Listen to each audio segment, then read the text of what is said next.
रामकृष्ण हरी. ज्यांच्या पायाच्या टाचा नेहमी उलतात आणि अत्यंत आग वगैरे होते त्यांच्यासाठी एकदम आपण औषध सापडलेलं आहे आणि मी ते स्वतः वयाच्या 14 वर्षी केलेलं आहे. तर पण तुम्ही जर चॅनलवर नवीन असाल तर सबस्क्राईब करा यूट्यूबचं चॅनल आणि आपलं इंस्टा असेल तर फॉलो करा. तर ज्यांच्या नेहमी टाचा वगैरे उलतात तर त्यांच्यासाठी सोपा हा उपाय आहे की आपली जी गावरान गाय असते तर ती व्यालीनंतर ज्या टायमाला तिला वासरू वगैरे होतं तर त्याचा जार पडतो.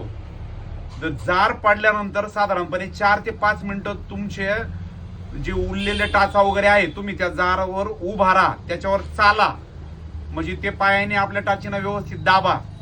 तर कमीत कमी ह्या गोष्टीला मला 22 ते 23 वर्ष झाले, आजपर्यंत परत केव्हाच टाच उरली नाही.